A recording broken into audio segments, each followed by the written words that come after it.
Sponsored by Guardio. I welcome you to another episode of my newest format. If you haven't seen episode 1, make sure to check it out. And thanks a lot for the huge support on this format. In this video I have a lot of German cases. I honestly might have overdone it. I don't know, I think that's what could make this format pretty unique. Since I'm a native German speaker, I can talk about German cases and provide more details and information than a person could who doesn't understand German. Let me know if you prefer these German cases, or should I focus more on cases from all over the world. Also, while my previous video got the most views I've ever had within 24 hours, it became pretty stale after that for whatever reason. I think the video is definitely one of my better ones, so check it out if you haven't already. Thank you guys for your support, don't forget to sub, and please enjoy the video. So this will only be a short introductory topic before we get to the main topics. Many people can't imagine someone using their data to steal from them. And that's what cybercrime is in essence: theft. For instance, financial cybercrimes can steal money directly from you. Your personal and business information can also be used to siphon funds. Nowadays, the preferred method in scam operations is to use cryptocurrencies. Dating apps are no stranger to crypto scams. These scams involve relationships, typically long distance and strictly online, where one party takes time to gain the other party's trust. Over time, one party starts to convince the other to buy or give money in some form of cryptocurrency. I want to talk about one case in particular, where a victim had his life savings stolen in a crypto scam. It's about a guy, almost 30, named Seth, who was in an open relationship, so he wanted to find more partners. As it has become very common, he used dating apps to find a different partner. After a bit of a back and forth with a woman from Singapore, they took it to WhatsApp. On WhatsApp, they exchanged photos, videos, voice messages, and even had an intimate video call that didn't include their faces. Supposedly both in love, Seth asked her what her hobbies are, and this was the moment where everything went wrong.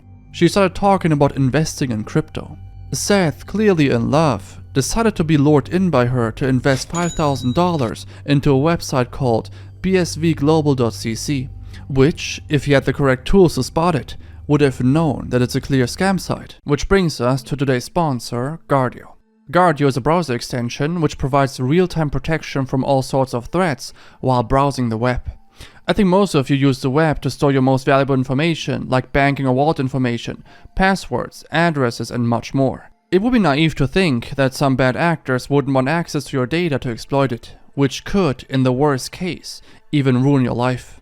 With so much at stake, a dedicated product is needed to keep us safe in this new realm.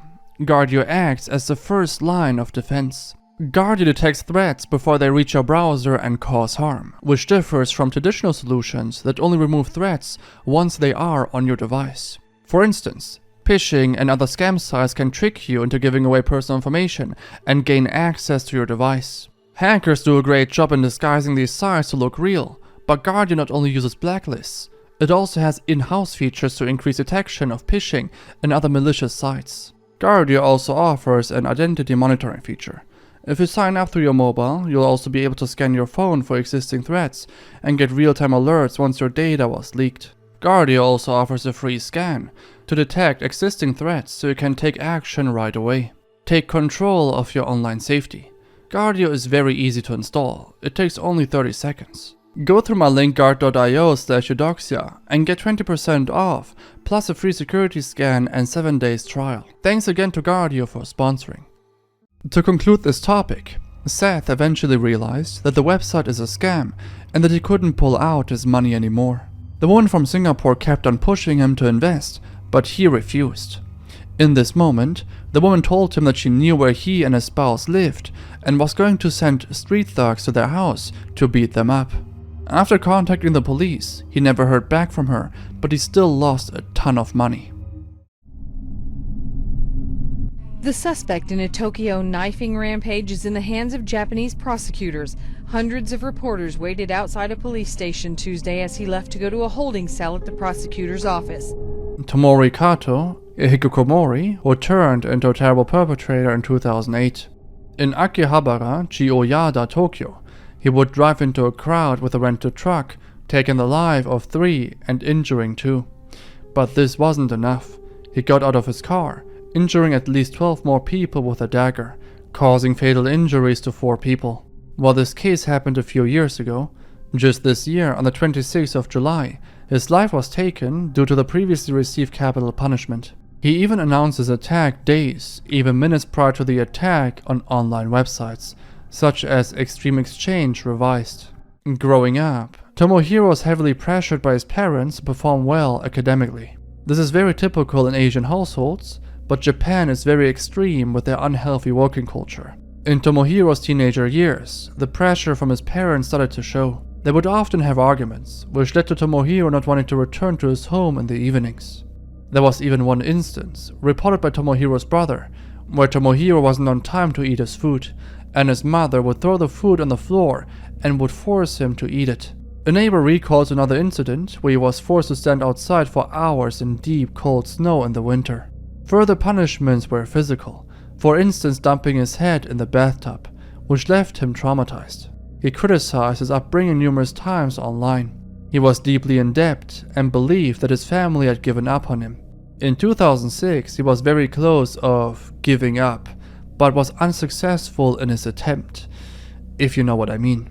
While he somewhat recovered from this incident and found a job in which he was good at, the traumatized past never left him.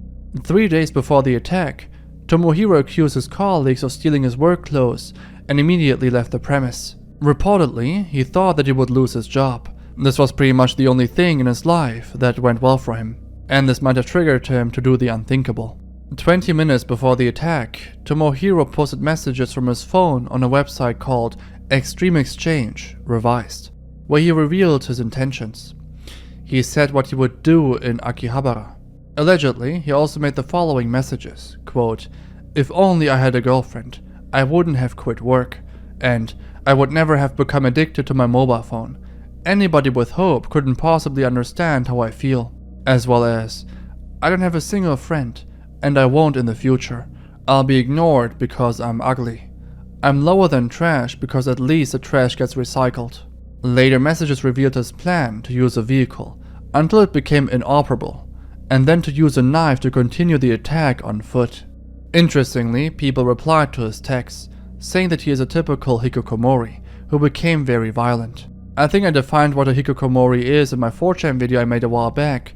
Check it out if you haven't already, but if you aren't aware, Hikkikomori is a term that is given to people that withdrew totally from society and seek extreme degrees of social isolation and confinement. It is estimated that over 500,000 young Japanese people, as well as 500,000 middle-aged individuals, can be classified as Hikkikomoris. Regardless, this still isn't a valid excuse to commit such a horrendous crime at all. It is absolutely selfish.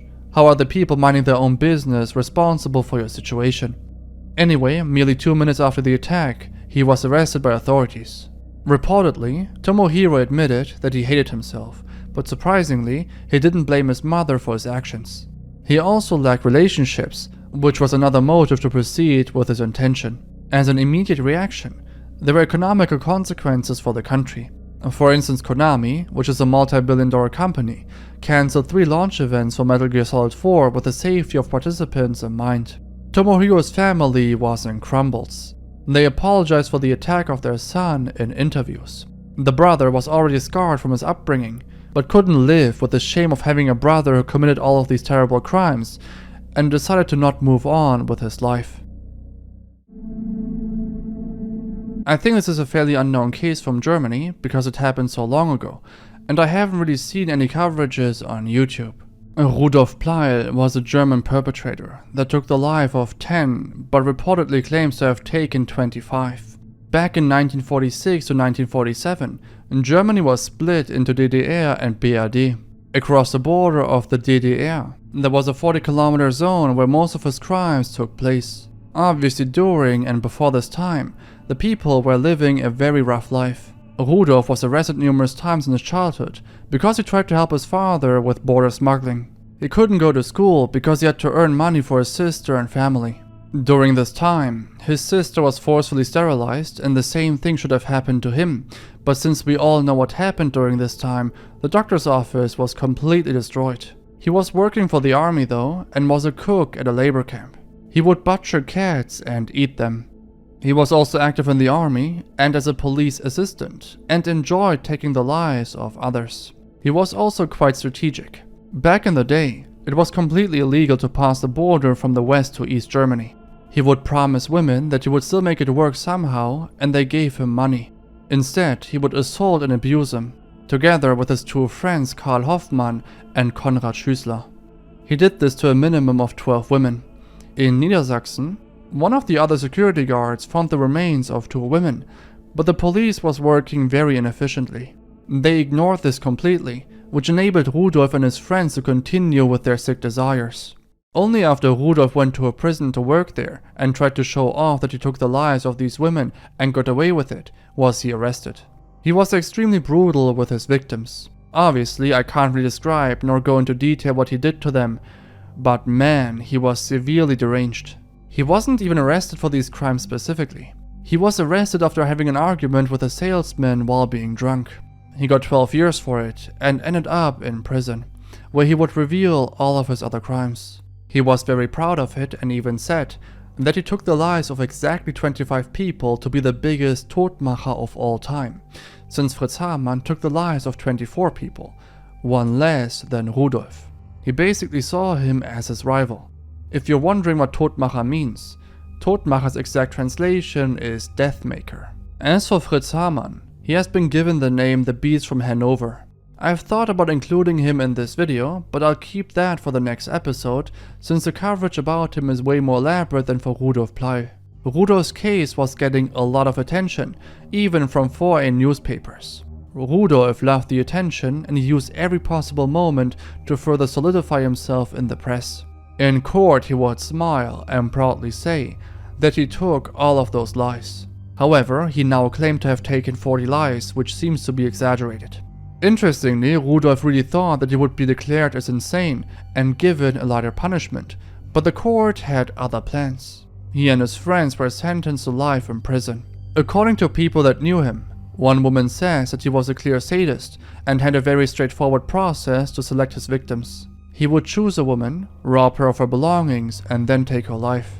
In prison, he would write a few pages in what looked like a diary. There, he would say that he wanted people to speak about him even 100 years after his crimes. After 8 years of prison time, he passed away in his prison cell. I've never heard of this guy before, and there seems to be a big lack of coverage on this, so I thought this was an interesting case to share.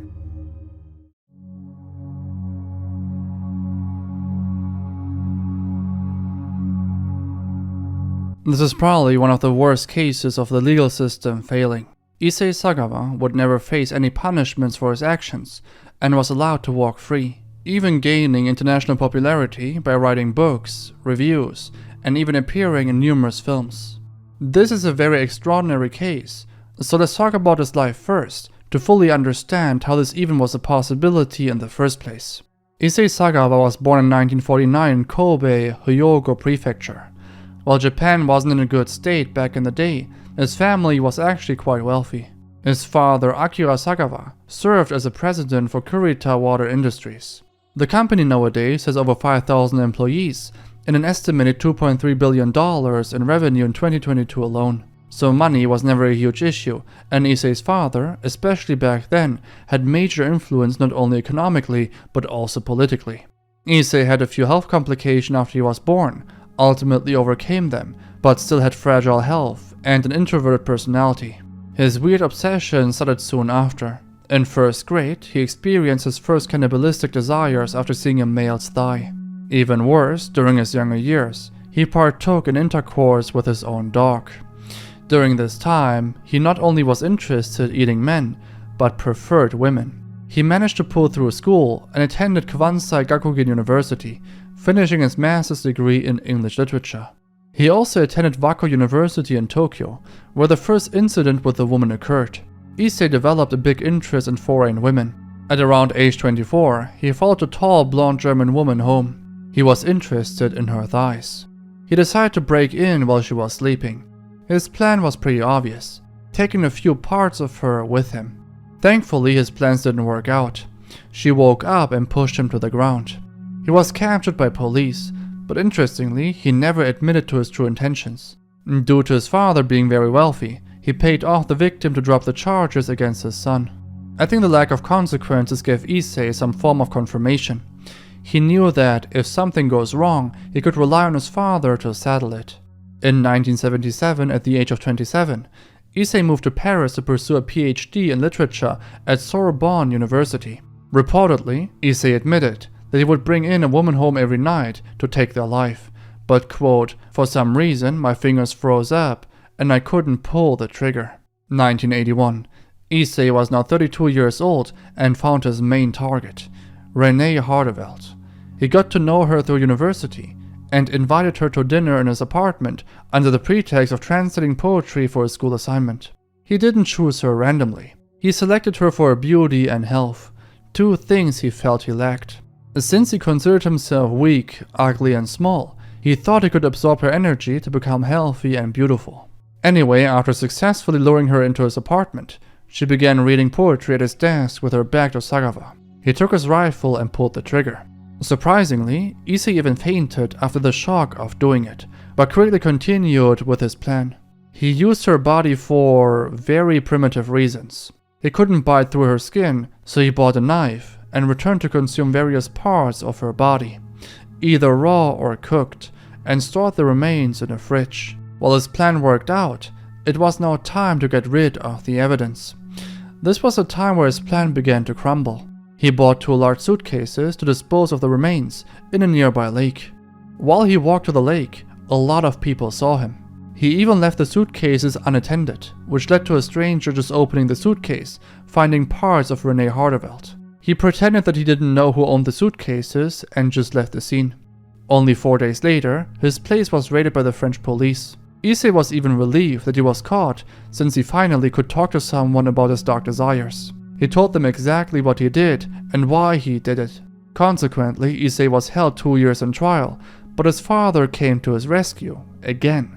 He hired one of the best lawyers possible for Issei. After a bit of a back and forth, the French judge concluded that Issei was found unfit to stand trial because of being legally insane. Instead of a prison sentence, the judge ordered him to an institution for an indefinite time period. Even better for Issei, his case sparked a lot of public outrage. People didn't really understand why they had to pay tax for his institutional fees and demanded that he gets deported, and the government complied. In Japan, he was able to walk free. Strikingly, he even went to the hospital on his own accord and even checked himself out without receiving sufficient treatment.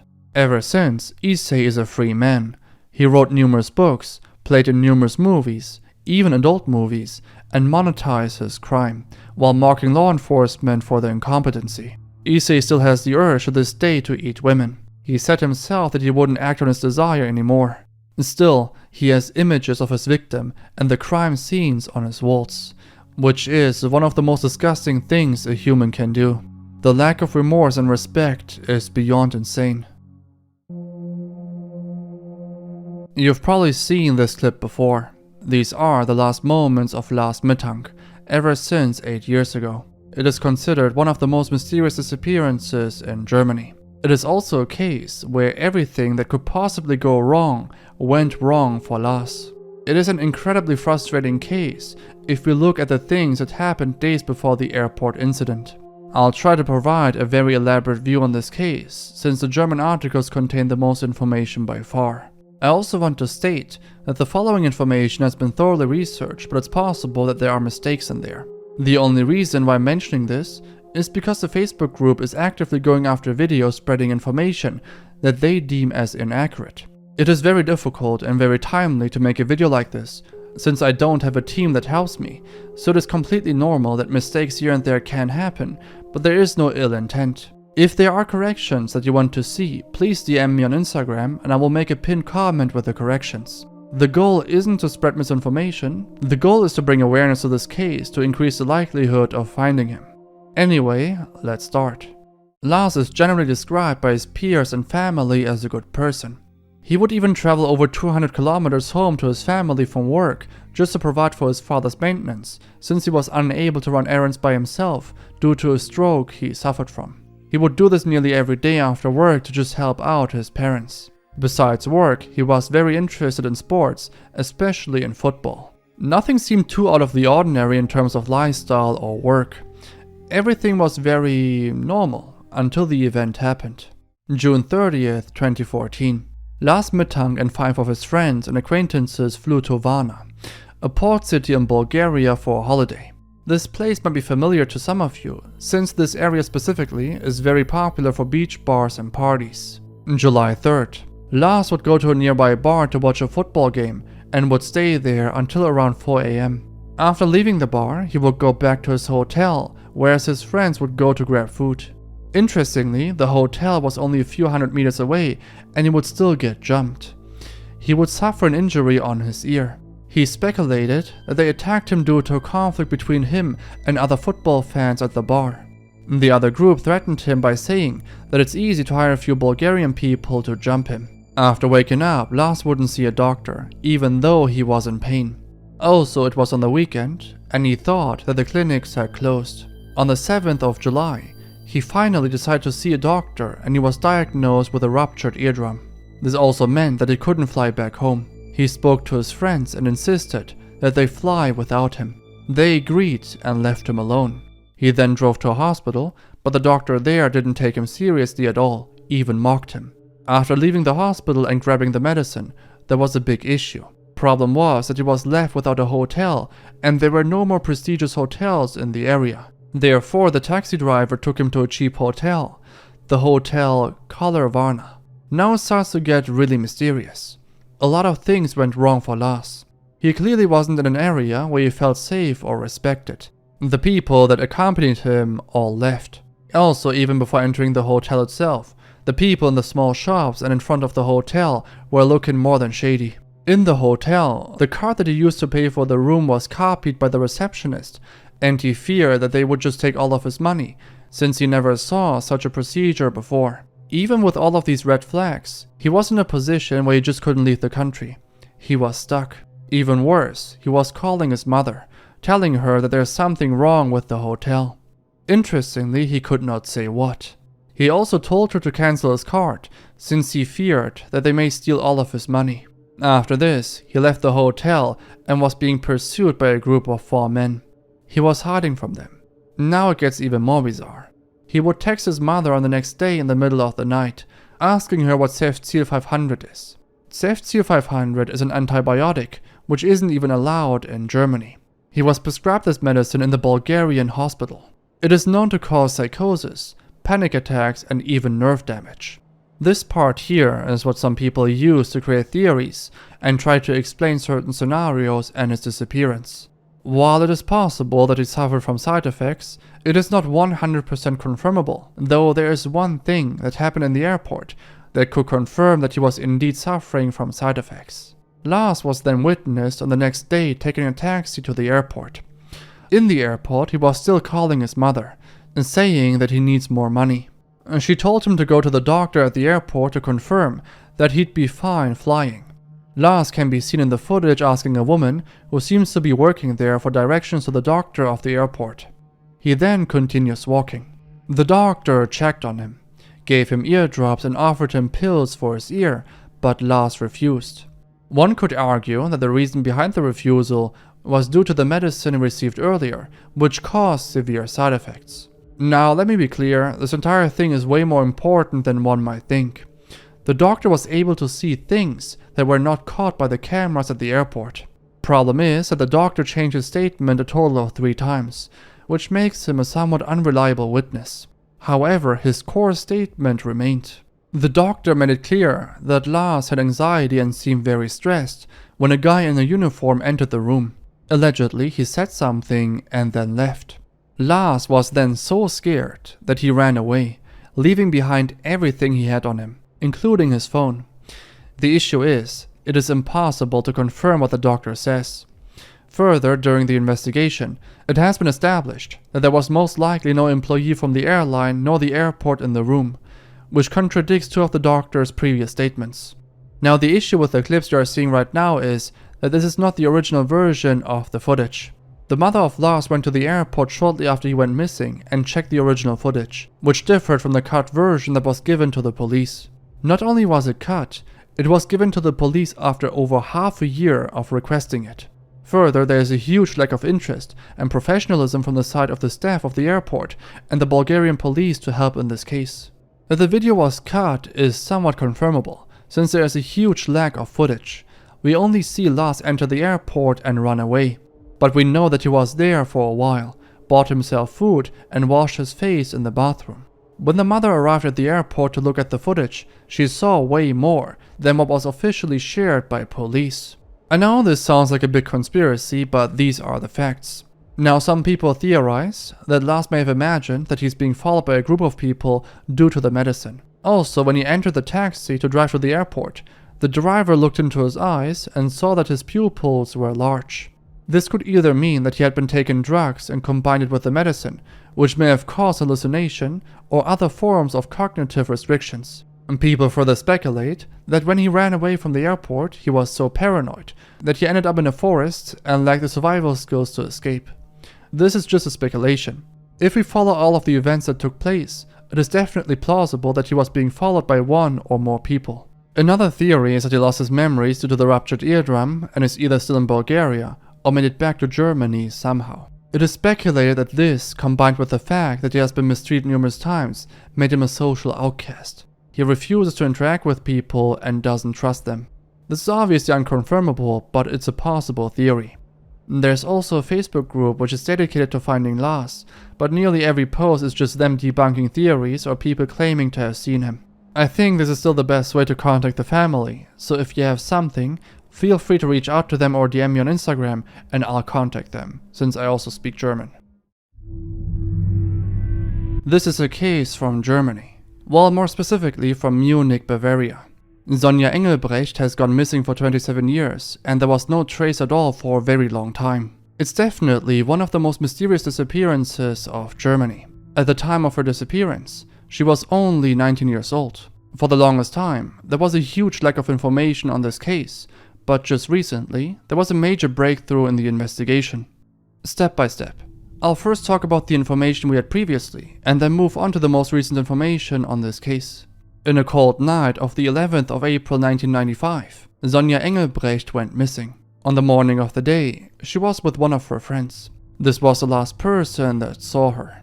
He claims that Sonja told him that she felt like that she was being pursued by someone.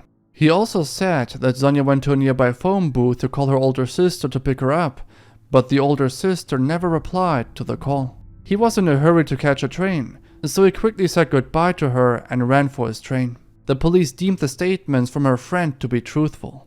They also don't suspect him as a possible perpetrator. Problem is, this is all of the information we have of the day of her disappearance. Ever since, and even after elaborate searching attempts, she has gone missing. The police speculated from the get-go that she was no longer alive, but they had no evidence. For 24 years, there was barely any progression in the case. However, in the past 3 years, there were major breakthroughs in the investigation. The police has no evidence that her life was most certainly taken. In 2022, in a forest in Altmühltal, a police group found the alleged hiding place of the victim. They found multiple bone parts, some of which possibly belonged to her. The police is still trying to identify some of the bone parts, but it's only a matter of time until they identify the remains. Through newest technology, they also might be able to find information of the perpetrator, who may have left traces on the remains.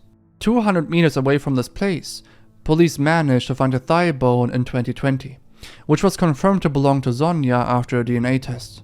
With the new given information, police speculate that the perpetrator hid the body there. Since the body was so well hidden, they think that the perpetrator must have been from the area. The place is very hard to reach by ordinary means. Also, in the same forest, there were 2 more skeletons. The skeletons belonged to a couple. They went missing in 2002 and only found 18 years later. In this case, there were 4 main suspects, but no one was charged. Interestingly, the police now assumes that one of those 4 also took the life of Sonja. What speaks against it is that the lives of the couple were taken 7 years after Sonja's disappearance. Police is also trying to reconstruct the day of her disappearance to know what she did at what time to potentially identify the perpetrator. I know this seems very late now, but the police didn't have the technology that they have nowadays, and they had no traces back then. Sonja's family stated numerous times that they didn't trust a friend that was with her on April 11. Either way, after over 2 decades, to have such a major breakthrough in a cold case is really astonishing. I'll keep you updated if there's more information. Yo, that's it for the video. Before ending this off, I want to quickly thank the patrons in the Elite and Legend tier, which consist of Amy Stringfellow, Ellen Eberle, Elena Hatchu's mom, Andrea906, Bodie, Brian Cave, Brian Ashaf, Christopher, Dennis Greasefire, Diamond X Dust, Digital Capybara, Edgar, Jeb, Jennifer Gilmore, K4S Silver, Malia Schönberger, Malcolm Mart MG, Momodu Nye, Natalie Weston, Nick Castle, Riley Bear, Tequila Mockingbird, Vladislav Koshevi, Wish Corpse, XXFOHV, 44, Aaron Hubbard, Wheat Jesus, Cherryman666, Chris K, Christopher J. McCulloch, Courtney Colt, Krebs Ugen, Dark Sparrow, Dave Berkins, DJ Chest R, Edison A. Jay-Z, Electrocat, Illy Bueno, Ian Wankmer, Faster River, Findecano Astaldo, Guzonana, James Baker, James Cannon, Just Jackie, Kaneki Tobias, Laura Hanson, Lord of the Lizards, Madeline Tanner, Morgoth C, Nicole Eaton, NX Sequel, Rick, Santino Sierra, Serene Dusk, Sean Sparks, Shawnee, Sumitra Saka, Victoria Atkins, Jack Adamic, Harley Q, Luigi, Lil Roos, Rebecca Bell, William Taylor, and Sapphire. I'll see you guys very soon. Goodbye.